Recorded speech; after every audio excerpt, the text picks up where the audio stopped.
참여서 88장 부르겠습니다.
할렐루야. 138장 부르겠습니다.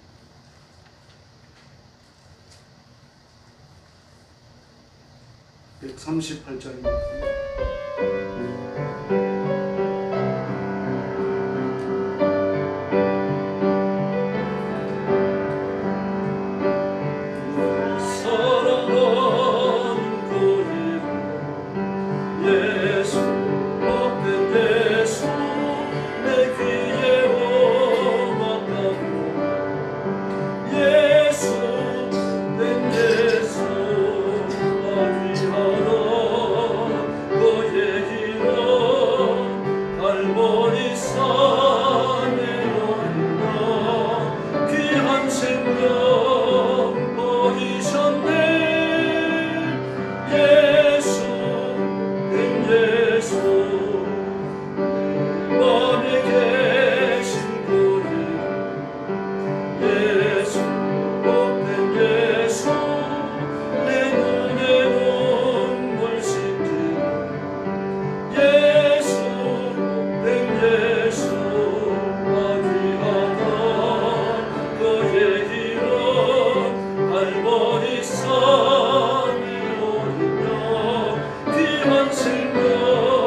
144장 부르겠습니다.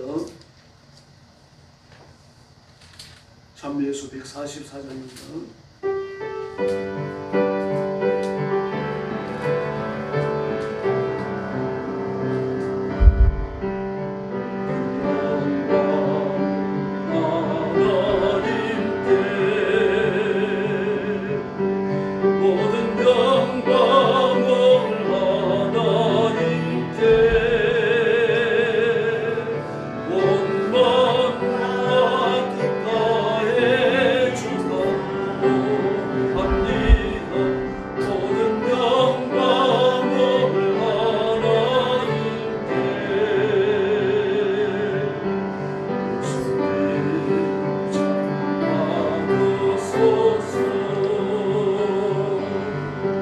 예수님 찬양 받으소서.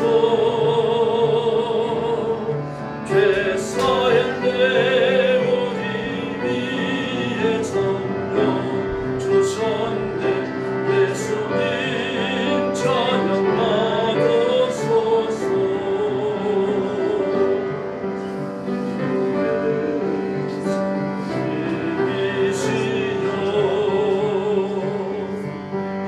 위로의 성령님이시여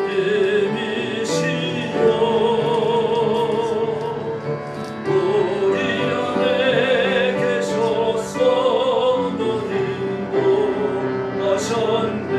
위로의 성령님이시여.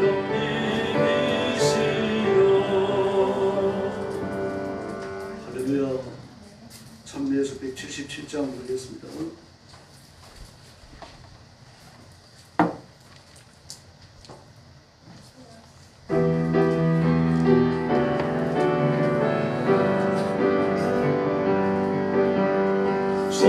슬픔으로 낙심될 때 너가 나를 위로하리. 예수 오신 예수 험한 세상 가운데 길 인도할 누구 있나. 예수 오신 예수 나로 믿네 생명 되신 주님. 예수 오직 예수 예수 믿음 소망 사랑 되신 주님. 예수 오직 예수 귀한 생명 희생하여 너가 나를 구원하리. 예수 오직 예수 내 마음과 성품 다해 사랑할 누구 있나. 예수 오직 예수 나는 믿네 생명 되신 주님. 예수 오직 예수 예수 믿음 소망 사랑 되신 주님. 예수 오직 예수. 할렐루야. 203장 부르겠습니다.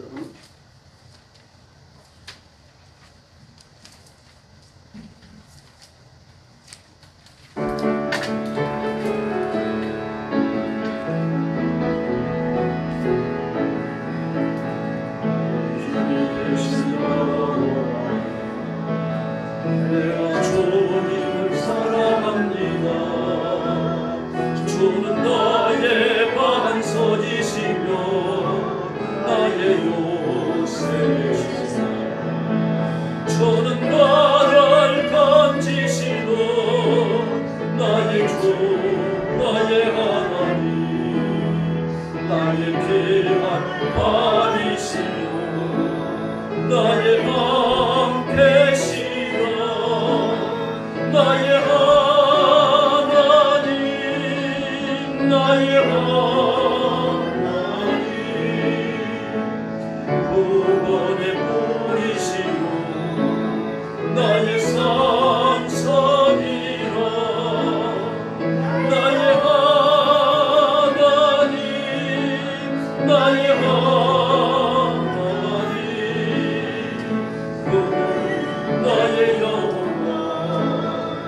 나의 구세주 주님이시여 내가 주님을 찬양합니다. 주는 나의 사랑이시며 나의 모지이시사 주는 나를 이끄시려 주의 인도하시며 나의 생의 목자 되시며 내가 따르리라. 나의 하나님 나의 하나님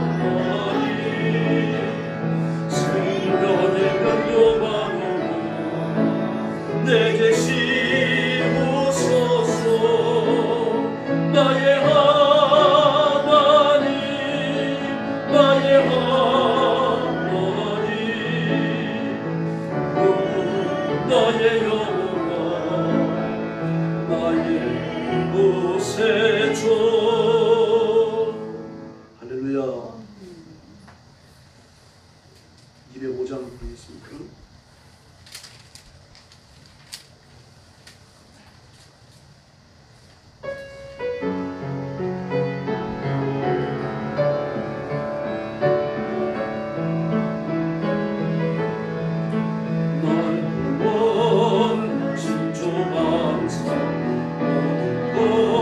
주신 주의 감사 전의 교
동성 기도하겠습니다.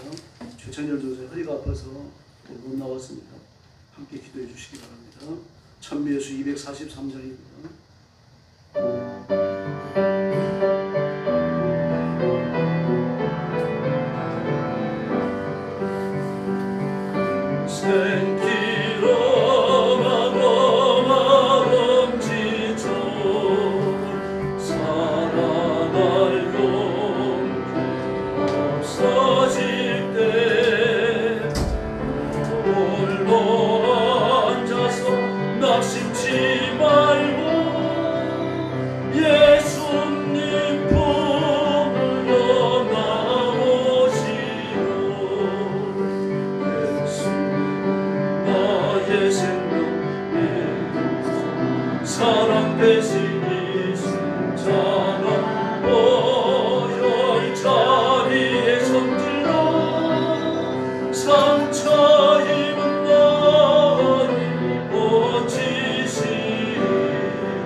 자비하신 아버지 하나님 감사합니다.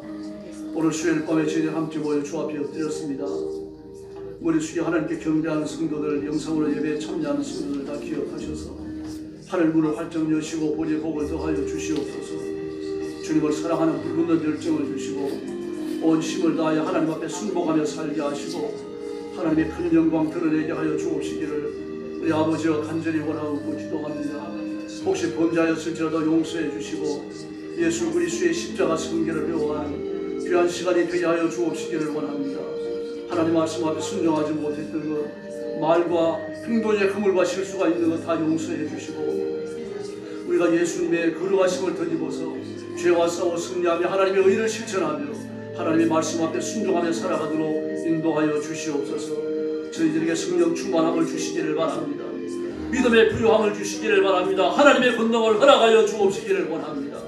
우리의 심령이 새로워지게 하시고 우리의 삶이 성결을 입게 하시고 하나님의 권능을 무장하는 은혜로운 시간이 되게 하여 주옵시기를 간절히 원합니다. 우리 입에서 원망과 시기가 사라지게 하시고 우리의 행동에서 사악함이 사라지게 하여 주시기를 바랍니다. 정욕과 욕심이 꺾어지게 하여 주옵시기를 바랍니다.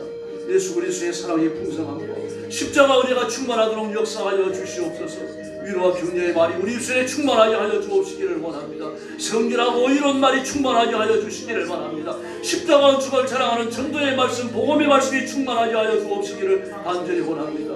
자비하신 하나님 아버지, 오늘 밤에도 저희들의 말씀을 받습니다. 성령님 뜨겁게 역사해 주시고 말씀의 깊은 세계를 경험하게 하여 주시기를 바랍니다. 말씀을 전하는 존에게 은혜를 주시기를 바랍니다. 이 말씀을 전하며 심령이 새로워지고 말씀을 전하며 하나님의 은혜가 공급되며 말씀을 전하며 하나님의 의도를 깨달아 알게 하여 주시옵소서. 성령님 붙들어 주시고 은혜 베풀어 주시옵소서. 자비로우신 아버지 감사합니다. 우리를 사랑하시며 때를 따라 돕는 은혜를 주시고 하나님의 권능으로 붙드시는 것을 감사합니다.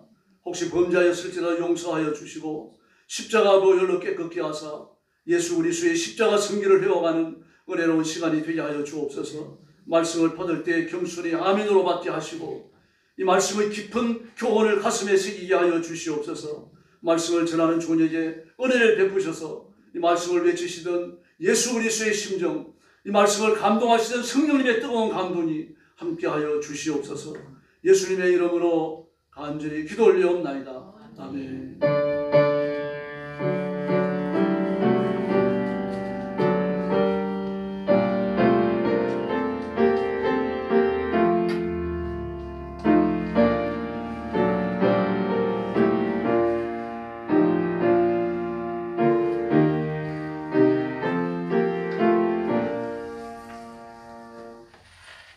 하나님 말씀 봉독합니다. 디모데후서 3장 13절부터 17절까지입니다. 신약성경 345페이지입니다. 신약 345페이지 디모데후서 3장 13절부터 14절까지입니다. 한 절씩 교독하겠습니다. 13절 제가 먼저 봅니다. 악한 사람들과 속이는 자들은 더 악하여져서 속이기도 하고 속기도 하나니 그러나 너는 배우고 확신한 일에 거하라. 너는 내가 누구에게서 배운 것을 알며 또 어려서부터 성경을 알았나니 성경은 너로 하여금 그리스도 예수 안에 있는 믿음으로 말미암아 구원에 이르는 지혜가 있게 하느니라. 모든 성경은 하나님의 감동으로 된 것으로 교훈과 책망과 바르게 함과 의로 교육하기에 유익하니 17절 같이 읽겠습니다. 이는 하나님의 사람으로 온전하게 하며 모든 선한 일을 행할 능력을 갖추게 하려 함이라. 아멘. 설교 제목은 하나님의 말씀입니다. 불신자들은 하나님의 말씀을 모릅니다. 혹시 성경을 읽더라도 깨닫지 못하며 또 성경의 교훈을 받아들이지 못합니다. 세계적인 명성을 날리는 뛰어난 신학자라고 하더라도 일생 동안 신학과 성경을 연구하지만 결국 버림받습니다. 하나님의 생명이 없기 때문입니다. 그래서 폴 틸리 같은 사람은 수십 년에 걸쳐서 성경을 연구했는데 내가 성경을 연구하면서 사람의 말을 빼고 마귀의 말도 빼고 짐승의 말도 빼고 다 빼고 하나님의 말씀만 간추려버리니까 얼마 안 되더라. 그런 말을 했습니다. 정신 나간 사람이죠. 성경은 자탕감이 아닙니다. 살아있는 하나님의 말씀이며 순수하고 단순한 성격을 지니고 있습니다. 그런 걸 깨닫는 마음으로 하나님의 말씀을 읽으면 그동안 성도에게는 말씀이 하나님의 어떤 의도를 전달하고 있는지 깨닫게 됩니다. 마구잡이로 읽지 말라는 얘기죠. 이 말씀을 정말 알고 싶어하는, 깨닫고 싶어하는, 그 배우고 싶어하는 그 간절한 마음으로 읽어야 되는 겁니다. 그러나 불신자들은 이 성경 말씀에 대한 신앙적 복종이 없는 사람은 하나님의 말씀을 읽어도 그냥 이 교훈이 귓등으로 흐르고 맙니다. 그 가슴에 쌓이지도 않을 뿐만 아니라 뇌리에 박히지도 않습니다. 그래서 불신이 악하게 삽니다. 하나님의 말씀을 모르기 때문입니다. 도덕을 수련하지 않아서가 아니죠. 윤리를 배우지 않아서가 아닙니다. 조선시대도 똑똑한 애들은 3살, 4살이 되어지면 천정을 뗐다고 그러잖아요. 4살, 6살이 되어지면 사서상경을 배우고요. 10대 중반에 되어지면 이 대학을 끝내버립니다. 줄줄 외우는 사람도 있습니다. 그렇게 윤리와 도덕을 훈련하지만 그 사람들의 손에 의해가지고 조선이 망하잖아요. 도탄에 빠지죠. 온 정치를 전쟁으로 몰아가서 편지 풍파로 몰아넣고 백성들을 도탄에 빠뜨립니다. 윤리와 도덕을 연구한 사람들이 역사에 이렇게 해를 끼쳤습니다. 도덕성이라고 하는 것은 인간 스스로 개발할 수 있고 발전시킬 수 있는 게 아닙니다. 하나님의 성품을 갖지 아니하면, 아버지의 마음을 갖지 아니하면 그저 죄짓기에 빠르다는 이야기입니다. 죄를 깨닫지 못합니다. 그리고 죄를 짓고 나서 아픔이 없는 거죠. 여러분도 아시겠습니다만 여러 해 전에 학교 부모 문방구에서 초등학생 아이 하나가 묻히다 들켰어요. 너희 집이 어디냐? 전화번호 알아가 부모에게 전화했습니다. 그랬더니 막 그 어머니가 득달같이 쫓아왔어요. 쫓아와서는 문방구 주인을 막 닦아 세우면서, 아니 뭘 좀 훔쳤다면 이거 대단한 거냐? 몇천원 되지도 않는 거 내가 갚아주면 되지. 우리 아이를 이렇게 인격적으로 모독할 수가 있느냐? 아이가 도둑질을 했는데 이렇게 나옵니다. 그런 아이가 커서 뭐가 되겠습니까? 이 세상이 그렇습니다, 여러분. 이런 교권에 땅이 떨어졌지 않습니까? 학생들이 학교에 잘못했어요. 선생님을 때리기도 하고 말입니다. 세상에 수업이 진행되고 있는데 컵라면에 물을 받아갖고 와서 컵라면을 먹어요. 강단에 가서 얼른 누워버리고요. 야단을 붙입니다. 정서학대라고 그래갖고요. 그런 아이들이 커가지고 인격적 교정 없이 사회에 들어왔을 때 그 사회가 뭐가 되겠습니까? 유영철은 내가 또 한 번 태어난다고 하더라도 부자들을 다시 죽이겠다고 했어요. 들키지만 않는다고 하면 현실의 이익을 추구하는 실용적인 삶에 사람들이 길들여져 있습니다. 내가 어떤 이익을 추구할 거냐. 나라와 민족의 대의명분을 내가 걸지만 그런 정치는 아무도 없어요. 주박 빠진 자신의 이익밖에는 챙기지 않는다는 얘기입니다. 그래서 사기치고 도둑질하고 강도질하고 뭐 이런 일들이 일상화 되어져 있습니다. 다반사로 되어 있어요. 기회만 있으면 전부 돈을 빼먹으려고 합니다.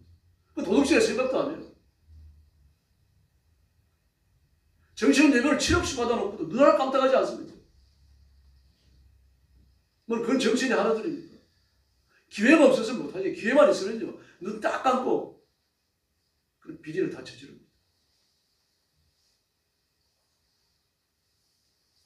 조국 가족도 보십시오. 온 가족이 합심해서 죄를 지어놓고 한 사람도 죄를 인정하지 않아요. 얼마나 뻔뻔스럽습니까? 이게 불신자의 삶의 모습입니다. 나이가 들고 사회적 경험치가 높아질수록 많이 배울수록 사람은 훨씬 더 괴악해집니다. 얼굴 하나 변하지 아니하고 자신의 죄를 감추려고 하는 거죠. 등굣길에서 아이들을 헷갈려가지고 돈을 뺐다가 나중에는 그게 도둑놈이 되고 강도가 되잖아요. 공부를 많이 하고 정치를 하니 더 큰 도둑이 되는 거죠. 국권을 통제하는 정치인이 되는 거죠. 그래서 그건 잘못했다고 생각하지 않습니다.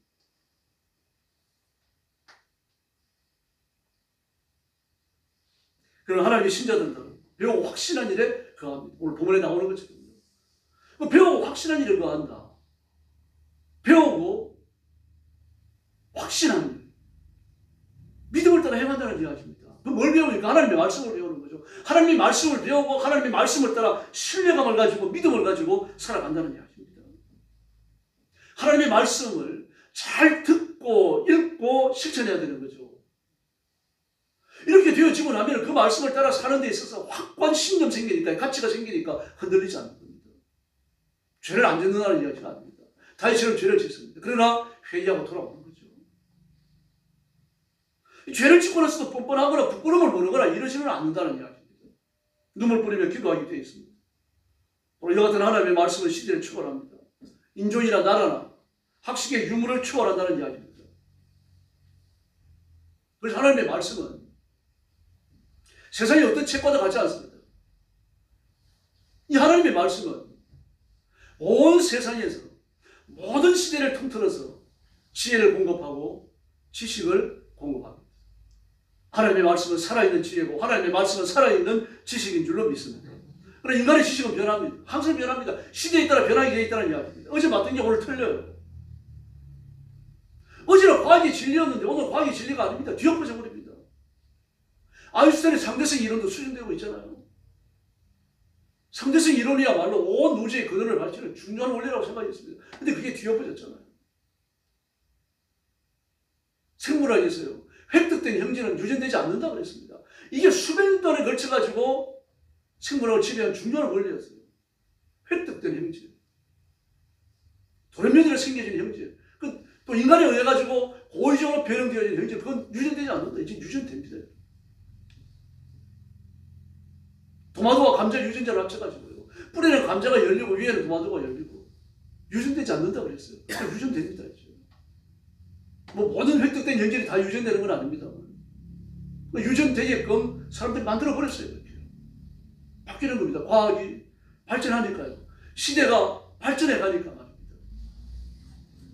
윤리적 기준도 달라집니다. 실존주의 시대는요. 윤리를 중시했습니다. 고전적 윤리. 보수적인 것을 중시했어요. 전통과 정통을 대단히 중요하게 생각했습니다. 노인들이 대접을 받고 말입니다. 어린 젊은 사람들은 교훈을 받았습니다. 이걸 당연하게 생각을 했어요. 권위가 있었고 질서가 있었습니다. 존경받는 사람들을 밑에 있는 사람들이 함부로 대하지 않았어요. 그 권위를 인정했습니다. 선생님 그림자도 밟지 않는다 그랬잖아요.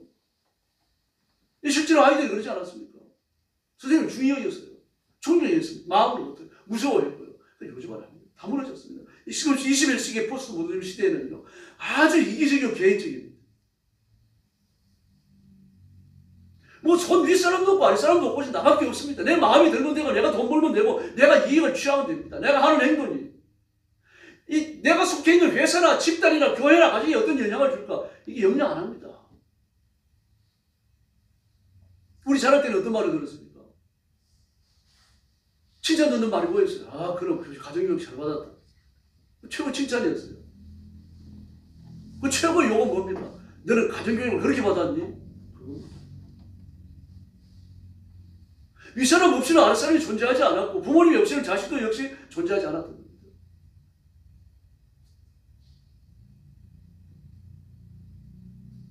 지금은 이런 중요한 전통과 보수가 다 무너져 버렸습니다. 어느 한켠에 남아있는 게 아니라 완전히 무너져가지고 밑바닥부터 갈아엎어지고 있다는 이야기입니다. 그러므로 우리는 하나님의 말씀으로 돌아와야 할 줄로 믿습니다. 말씀을 잃으면 다 잃는 겁니다. 그럼 말씀을 붙들면 다 붙드는 거예요. 고려가 역사의 무대에서 사라지고 조선에 휴무할 때입니다. 많은 일들이 벌어지지 않아요. 아주 역사적 경랑의 성도의 휘몰아칩니다. 이 시절의 충신은 정몽주고 최영이죠. 역적은요 신숙주고 이성계입니다. 아무리 이성계와 신숙주가 반란을 성공해가지고 조선을 개국했다고 하더라도 고려왕을 배신할 배신자입니다. 근데 신숙주가 정몽주를 찾아가서 이런 말을 합니다. 무엇이 충입니까? 임금을 개인적으로 잘 섬기는 것이 충입니까? 아니면 임금을 잘 섬겨 백성을 편안하게 하고 잘 사는 게 하는 게 충입니까? 어떤 것이 충신이냐, 어떤 것이 충성이냐, 여기에 대한 서로의 그 다른 가치관을 보여주고 있죠. 분명히 고려 말에 왕은 무기력했어요. 몸의 7일까지 받아갖고 백성들은 도탄에 빠졌고요. 나라는 풍전등화 같았습니다. 근데 그런 와중에서 백성을 살리고자 신숙주, 이성계 같은 사람들이 말입니다. 신진 세력들이 혁명을 일으키잖아요. 반란을 일으키죠. 백성을 살리고자 하는 대의명분을 분명히 가지고 있었어요. 그럼 그게 역적입니까? 아니면 충신입니까? 보는 사람의 시각에 따라가지고 다르게 평할 수밖에 없는 겁니다. 이게 세상의 사건이고 세상의 지식입니다. 세상의 지식, 역사적 이 사건들을 세상의 사람들이 눈으로 본다고 하면 100사람이 보면 100가지로 다 다르게 지어져 있습니다. 그래서 혁명은 성공하면 충신이고요. 실패하면 역적이 되는 거죠. 망고의 역적이 되는 거죠. 이게 세상 것입니다. 보는 시각에 따라 진리도 될 수 있고 비진리도 될 수 있는 거죠. 이 보기에 따라 가지고 시각에 따라 가지고 충성이 될 수도 있고 역적이 될 수도 있다는 이야기입니다. 그러므로 이 땅에는 보편적 영원성을 띠는 진리는 존재하지 않습니다. 그런 건 없습니다. 영원성을 띈다 그러면 독특한 진리, 유일한 진리, 하나님의 말씀밖에 없는 줄로 믿습니다. 그러므로 세상에는 절대 진리의 기준이 될 수 있는 진정한 지식은 없습니다. 이 세상의 지식은 전부 다 속고 속이기 위해서 존재하는 겁니다.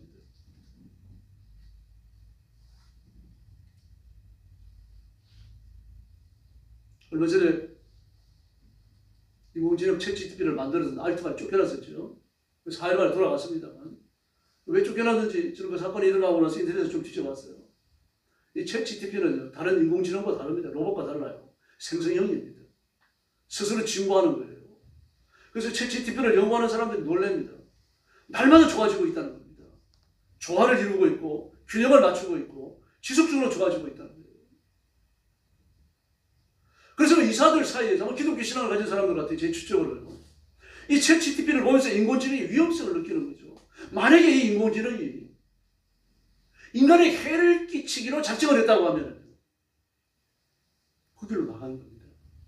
이 두려움을 느끼는 거죠. 알트만을 쫓아내고 챗GPT를 통제하려고 했던 겁니다. 근데 오히려 그 이사들이 쫓겨나가고 알트만은 돌아갔어요. 누구 행동을 고른 걸까요? 아마 시간이 지나봐야 알겠죠. 전부 다 인공지능을 경계합니다.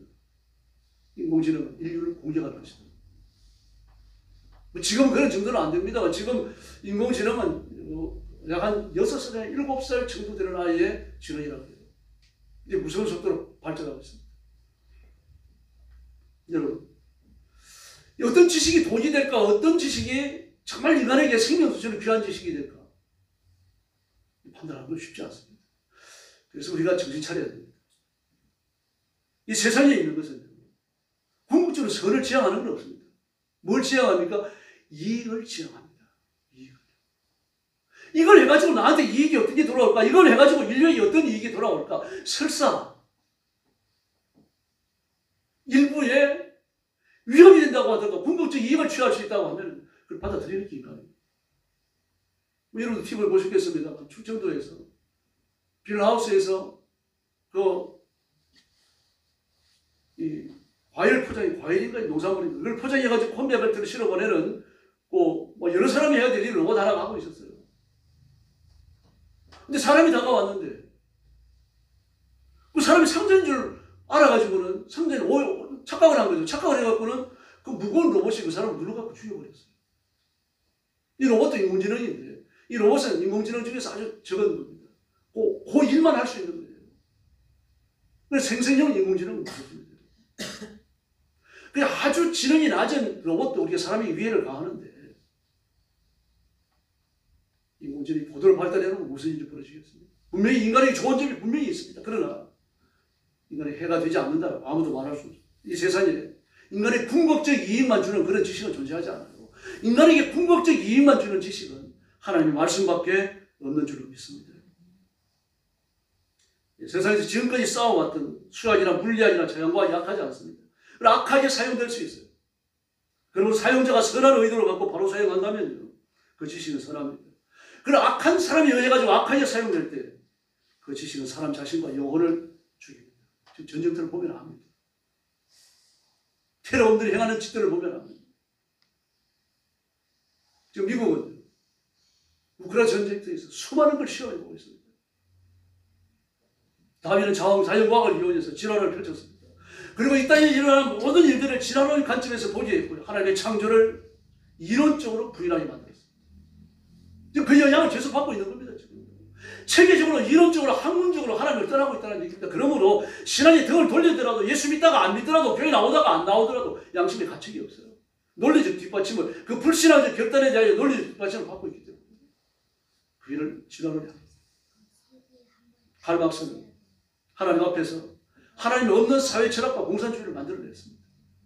쇼펜하우어 염세 철학, 쇼펜하우어는요, 염세주의 철학으로 수많은 젊은이를 자살하게 됐습니다. 그래서 자신은 진정 자살하지 않았어요. 천수를 다 누렸어요. 그리고 얼마나 이 죽음을 두려워했던지 개를 데리고 다니면서 조금 의심스러운 음식은요, 개한테 먼저 먹어보게 했어요. 독사자가.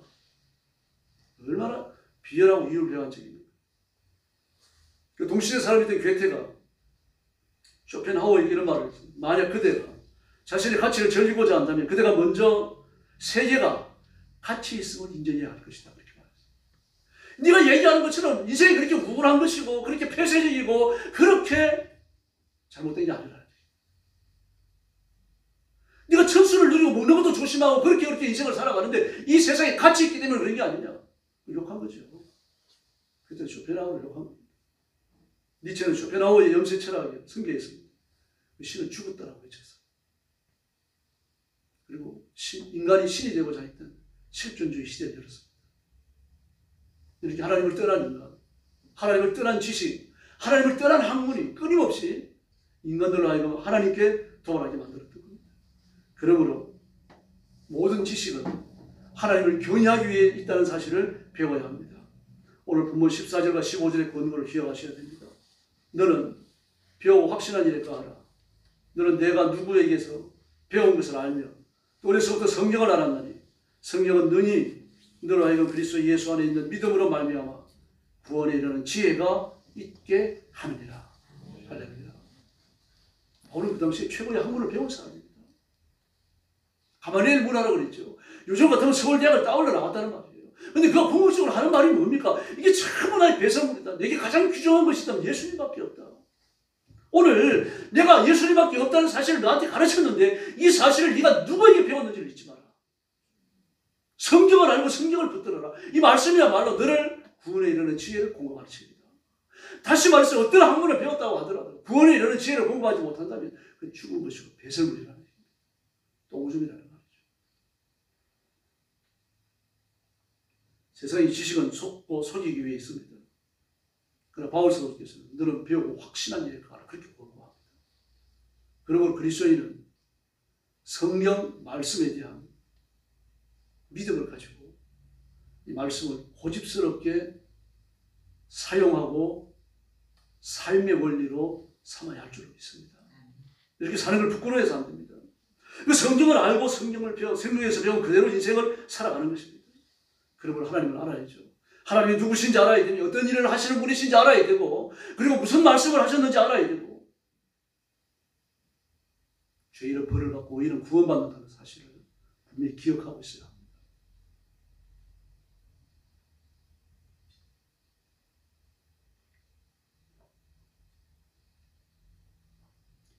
그러므로 세상의 지식은 사람을 이율배반적으로 만듭니다. 우리 자신들을 한번 돌아보시기 바랍니다. 우리가 이율배반적 성격을 지니고 있죠. 만약에 마트에 가서 물건을 샀는데 이 집에 와가지고 이 영수증에 비교해보니까 돈을 좀 덜 받았어요. 그럼 어떻게 하겠습니까? 받으러 가잖아요. 먹고 떨어져라. 그리고 가만히 있겠습니까? 계산을 해보고 또 해보고 가서 또 따져보고 남도는 찾아오고 안 그러겠습니까? 당연히 그러죠. 이게 잘못됐다는 게 아닙니다. 아무리 그리스도인이라고 하더라도요. 이익이 침해를 당하면 그걸 보호하기 위한 행동을 하는 이게 과해질 때 죄가 되는 거죠. 나중에는 내가 힘들어가지고 일을 해가지고 땀을 내가지고 얻은 소득이 아닌데 취하려고 하는 그런 경우도 생기는 거죠. 이익을 추구하는 욕심이 과해놓으니까 정욕과 욕심을 흐르는 겁니다. 탐심을 흐르는 거죠. 우리가 육신을 갖고 있는 동안 이 수준을 회복하지 못합니다. 절대 초월하지 못해요. 그래서 하나님의 말씀을 붙들어야 할 줄로 믿습니다. 인간의 마음속에는 죄를 짓고자 하는 그 사탄의 간특함을 수용하고자 하는 그런 자연인의 본성이 있다는 것을 기억해야 합니다. 사실을 너무 믿으면 안 됩니다. 예수님을 믿어야 됩니다. 하나님의 말씀을 믿어야 되고 하나님의 말씀을 의지해야 할 줄로 믿습니다. 그래서 인간은 자신의 타락한 본성, 그 마귀의 사특함, 간교함 이런 것들을 이용해가지고 돈을 좀 더 벌고 사람들을 좀 이렇게 속여갖고서는 내가 이익을 좀 더 취하고 이러지 못하는 것을 안타까워하는 게 오늘 세상 탈이 아닙니까? 그 사람들을 닮아서 안 될 줄로 믿습니다. 그래서 우리는 세속에 대해서 그 경험이 적당한 선에서 멈춰야 됩니다. 그렇지 않으면 우리 동화되어 버립니다. 미덕 따로 세상살이 따로 이렇게 논다는 이야기예요. 세계에서 가장 건강한 사람을 꼽으라고 하면요. 알래스카 에스키모인들을 꼽았었습니다. 한때는 그랬습니다. 청년 때도 그랬어요. 1년 내내 춥지만 거의 바깥에서 살아요. 감기 고불 걸리는 사람이 없습니다. 에스키모인들은요. 대부분 날고지를 씹어요. 근데 그게 익숙해져가지고 날고기를 씹어서 먹으니까 날고기만 먹는다 그래가지고 영양분이 적지 않습니다, 여러분. 영양분이 모자라가지고 비타민 결핍으로 죽는 사람이 없다는 이야기입니다. 근데 문제는 이제 나이가 늙고 나면은 이가 약해지잖아요. 그러니까 이가 약해지니까 자식들이 이제 씹어가지고 부모님을 공양을 해요. 근데 씹은 고기도 바다 잡수지 못할 정도가 되어지면요. 너 이제 바깥으로 나갑니다. 근데 자식들이 말리지 않아요. 울면서 안 말리죠.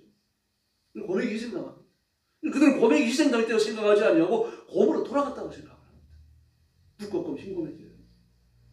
적어도 그렇게 살 때는 본인에 대한 태도가 잘못됐지만 옳지 않지만 그러나 건강했어요. 그러나 문명을 받아들이고 사람의 삶이 문명화 되어지면서 문제가 생기는 겁니다. 개썰매 대신에 자동차를 타고 다니죠.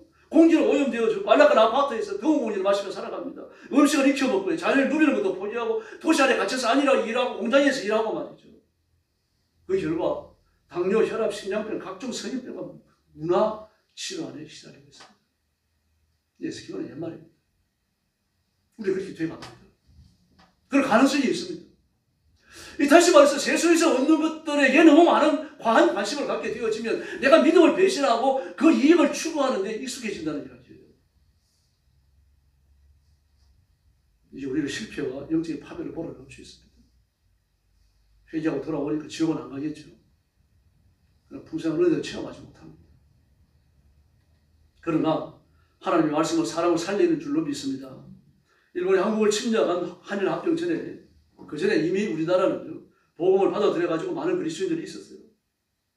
미국에서 온 선교사님들이 영향을 받아가지고 좀 상투도 잘라내고 좀 수염도 깎고 아주 말끔해집니다. 옷차림이 달라져요. 그렇다고 해서 전부 다 양복을 입은 건 아닙니다. 깔끔하게 하고 다녔어요. 옷차림이 말쑥해진 거죠. 방에서만 지내던 여자들이 문을 열고 바깥으로 나오기 시작합니다. 그래서 이미 우리나라가 한일 합병되고 나서 얼마가 지나가게 되었지만 사회가 몹시 개화되었어요. 일본인들의 영향도 있습니다만 서양의 영향이 컸습니다. 그 교회가 설립되어 교회에서 야학을 하고 교회에서 야학을 여니까 막 남녀 노소할 것 없이 전부 와가지고 한글을 배웁니다. 찬송가를 배우고요. 막 인형극을 보고 사실 말해서 최일선에 있는 최신 문화를 접하게 되어지는 거죠. 막 이런 사람들의 삶이 달라지기 시작하는 거예요. 똑똑해지는 거죠.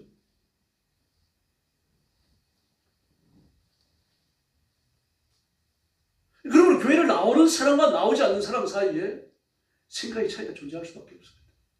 교회를 나오는 사람이 더 깨이는 거죠. 더 많이 배우게 되고 더 많이 알게 되고 더 문명화된 삶을 살게 되는 겁니다. 하나님의 말씀은 이렇게 어둠 속에 있는 사람들을 빛으로 끌어내는 줄 믿습니다. 그래 지금은 못 배운 사람 없잖아요. 아무리 못 배웠어도 인터넷만 좀 가지고 놀면 얼마나 똑똑해지는지 모릅니다.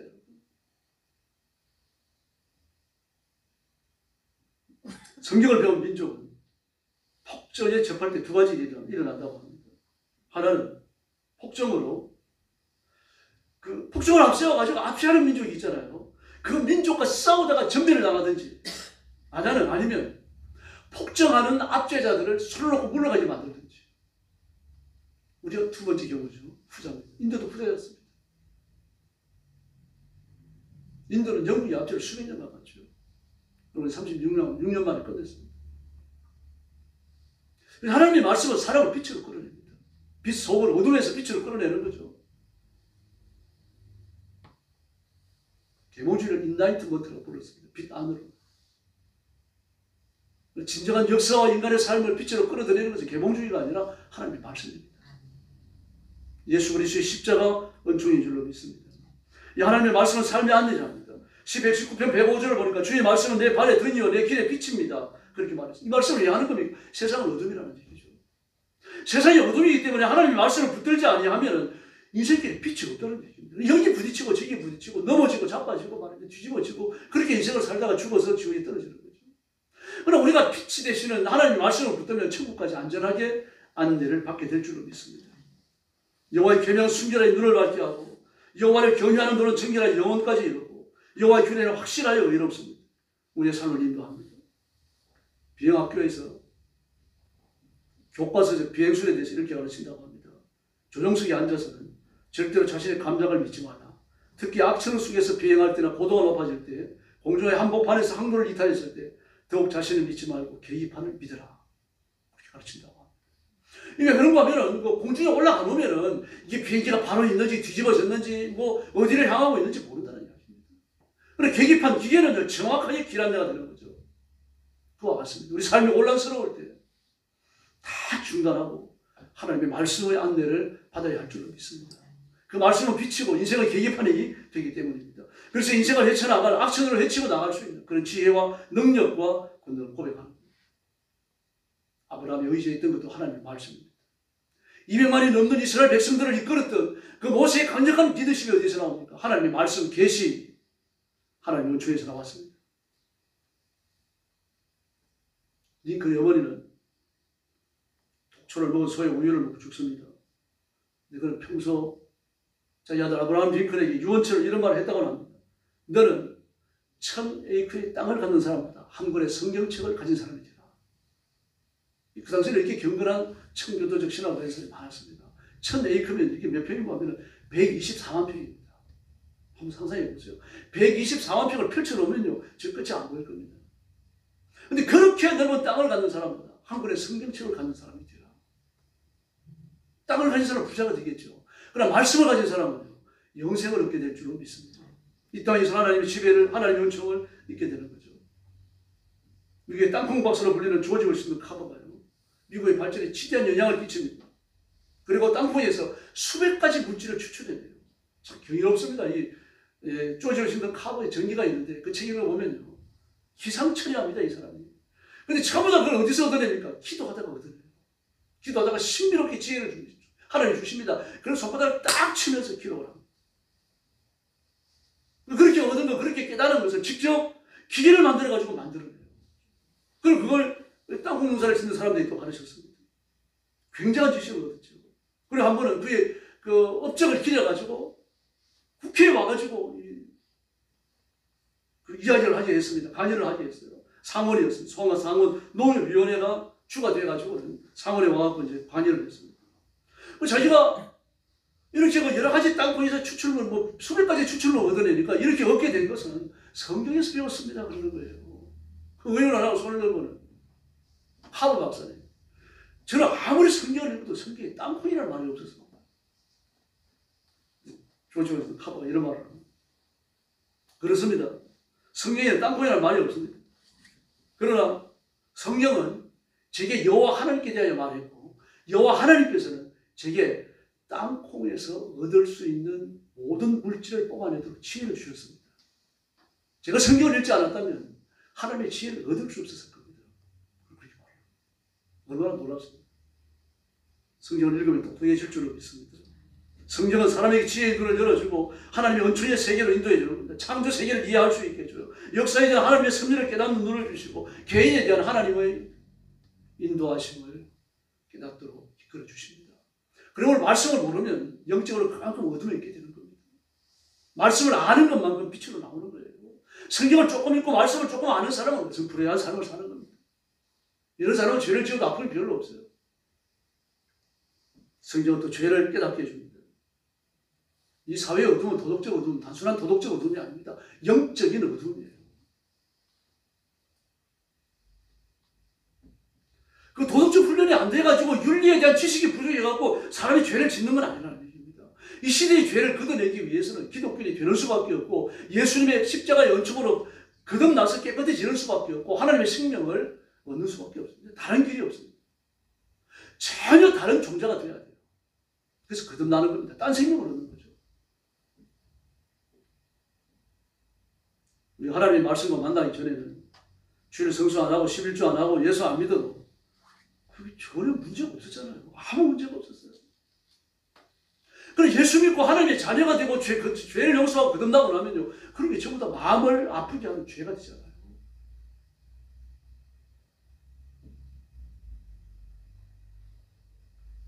마음속으로 사람을 미워하는 게 살인죄가 되는 줄 누가 알았습니까?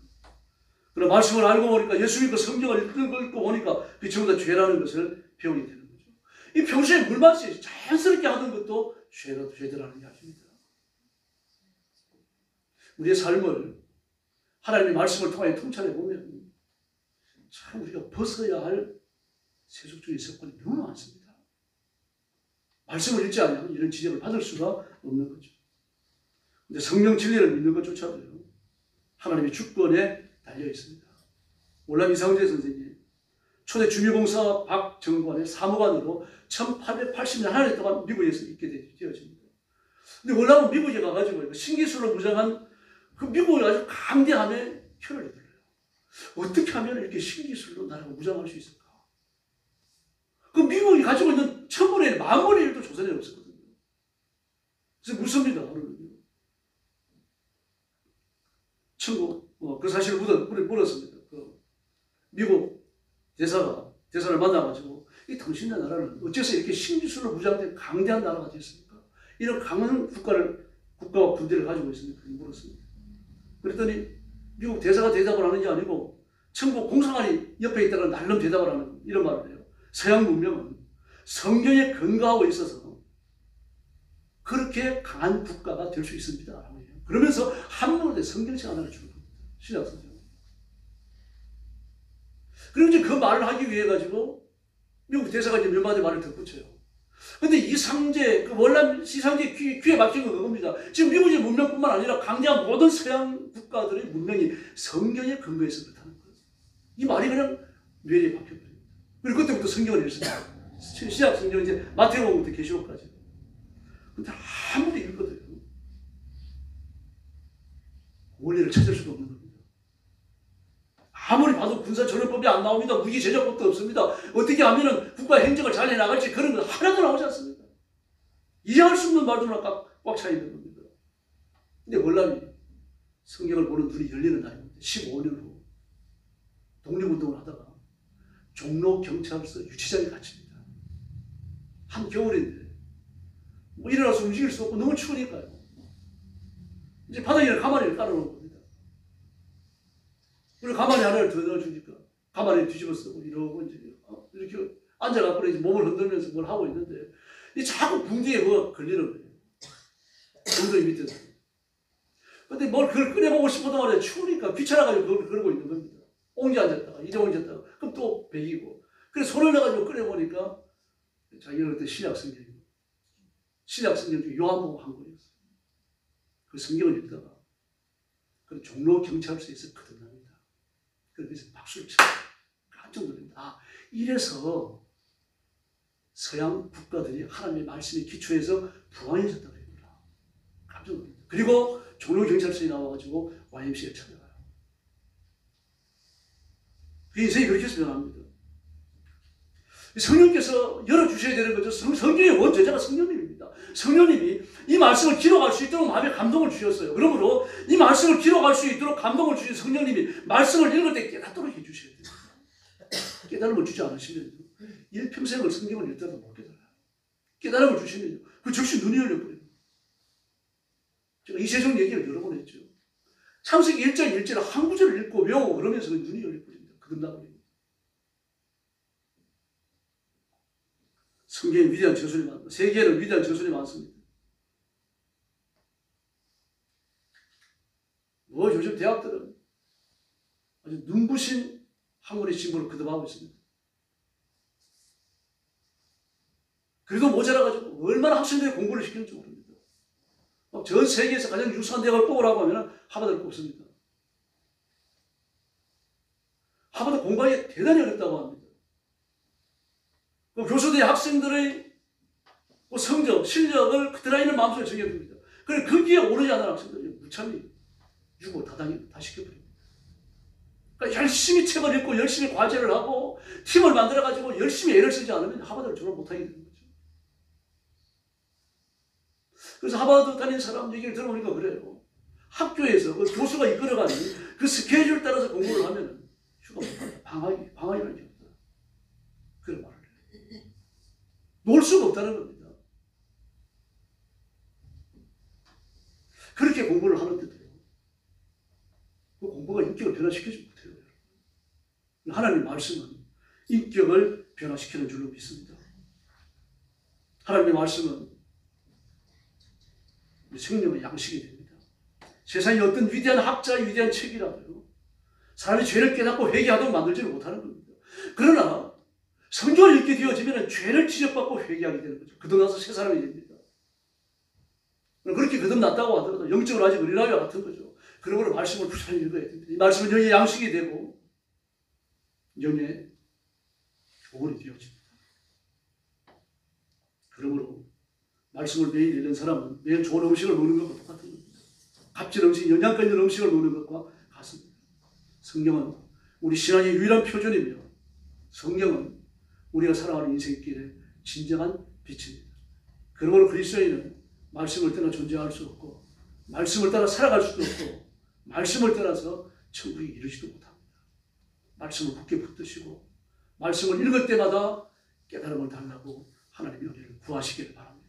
그래서 날마다 성경을 읽고 영적으로 성숙하고 예수 그리스도의 풍성한 그 장성한 분량에 도달하는 존귀한 성도들이 되기를 예수님의 이름으로 축원합니다. 기도하겠습니다.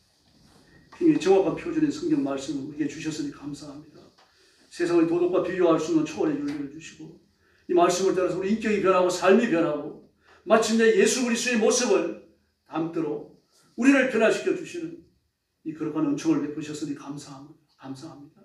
그러므로 결심하고 말씀을 읽게 하시고 결심하고 말씀 위에 서 있게 하시고 결심하고 말씀을 따라 살게 하여 주시옵소서. 이 말씀이 고귀해서 가슴에 껴안고 살게 하시고 이 말씀이 너무 소중해서 손에서 놓지 않게 하여 주옵시기를 바랍니다. 그래서 말씀의 지배를 받고 말씀의 인도를 받고 말씀의 이끌림을 받는 지혜로운 신부들이 되게 하여 주시옵소서. 예수님의 이름으로 간절히 기도 올려옵나이다. 아멘.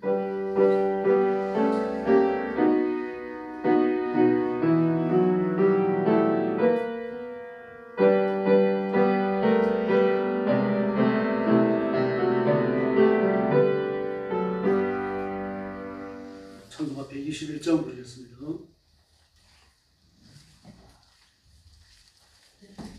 121장입니다.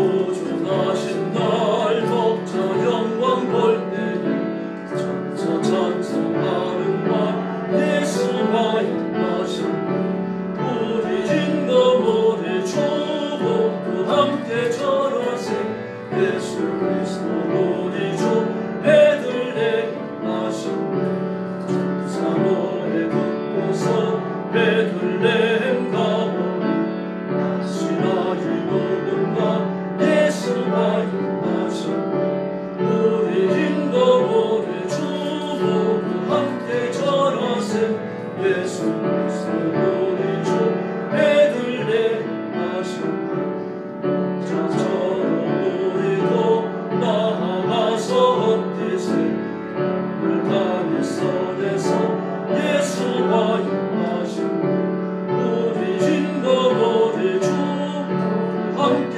전하세 예수 그리스도 우리 주 베들레헴 나셨네.